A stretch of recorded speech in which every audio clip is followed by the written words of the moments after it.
May I now invite, firstly, Mr. Mohammed Noor.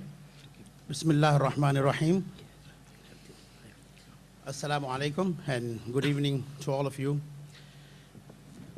to all our panelists and guests and our previous speakers. We are the most persecuted people and we are the floating people everywhere. It's us. They're talking about us. We became a state-sponsored victim of genocide in Burma, and which is ignored by the ASEAN countries. Today, we are talking about it while people are dying on the sea, while people are floating, while people are rotting. The pictures that you have seen just now earlier from one of our speakers, we have managed to talk to them while they are on the boat. And we have spoken to them how long they have been on the sea and what they have been facing from the human traffickers, the rapes, and so on. Myanmar government or the Myanmar-sponsored media has managed to manipulate international media, calling Arakan state into a Rakhine state. Not only that, they also mention ethnic clashes, and they also mention communal violences. There is no such thing called communal violence. There is no such thing called ethnic clash. This is a one-sided attack, that the Rakhine are attacking Rohingya. There's no single Rakhine villages are burned. Their people are not floating on the sea, and they are not fleeing persecution. It is us, it is Rohingya who is fleeing persecution. It is us who is going through all this problem, which has been ignored, long ignored. They always refer, during our conversation in Jeddah also, one of the speakers asked me, how do you feel when Myanmaris or Myanmar Tansin told Rohingya that you are not a Myanmaris? Then I say, yes, we are not Myanmaris. We are Arkanis. It is not that way we went inside. It is not that we went to their house. It is they who went to our home. Rohingya is an indigenous people of Arakan state, Western Burma, which is today called Myanmar. They are Indo-Aryans and genealogically lineage of genetical racial mixture of Indian that Arakan is facing from a, what do we call, power shift problem or global power problems.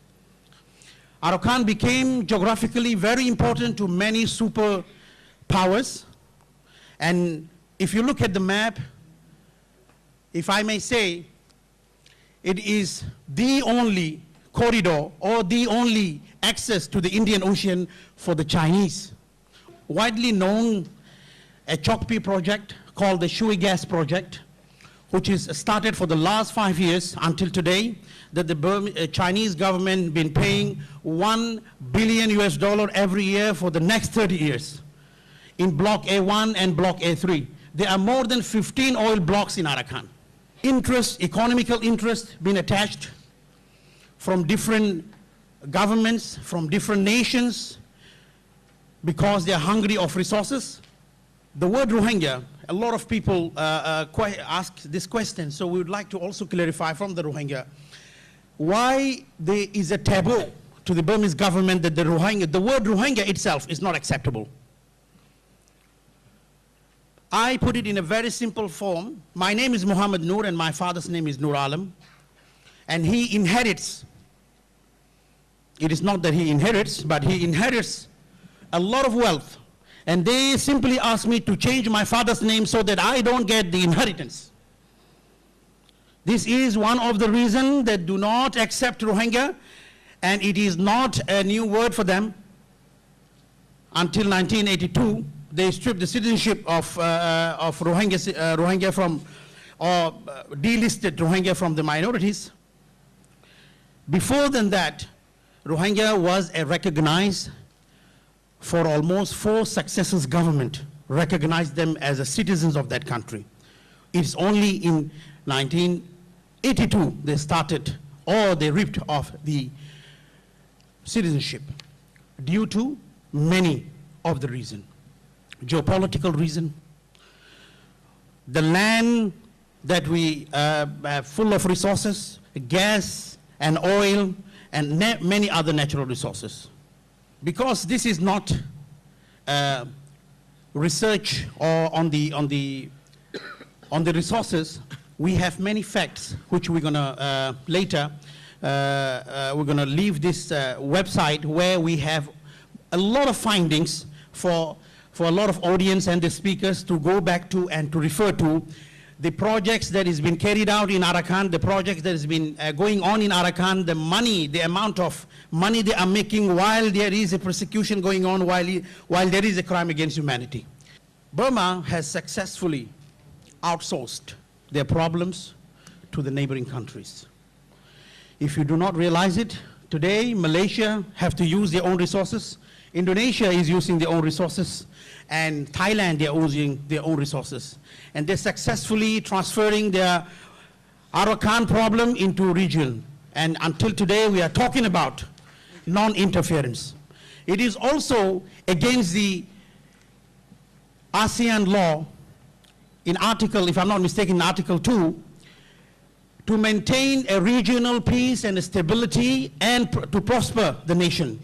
And today, if you look at stakes of government, stakes of people that have been floating and creating a chaos in the region, government has not yet taken any measures or measurement to address the root cause rather than talking about the side effects such as the human trafficking and so on.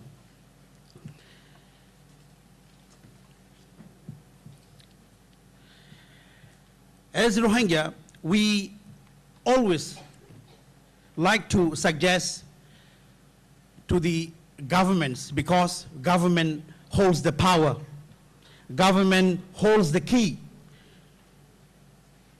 If I may say, as Dr. Mahathir have mentioned today, and it became already a headline in many of the newspapers, locally and internationally, to expel Burma from ASEAN countries, I would like to also add a few suggestions, if I may. Rather than expelling ASEAN, we could actually take the first step, withdrawing the Malaysian and Thai and Indonesian ambassador from their country.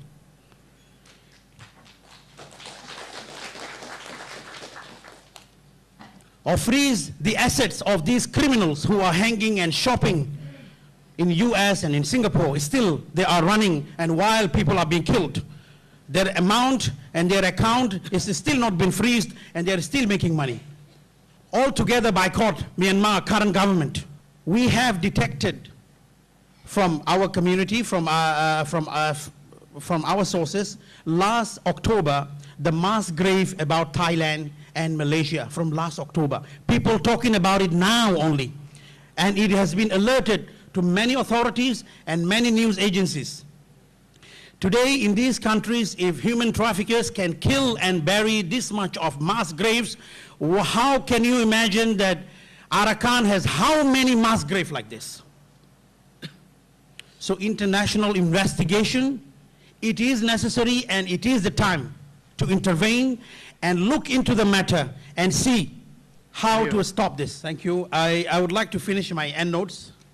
From a nation, we became a minority. From a minority, we became a stateless. From a stateless, we became a floating people. And we are Rohingya, and we need your help. Thank you very much. Thank you, Mr. Mohamed Noor, for that presentation.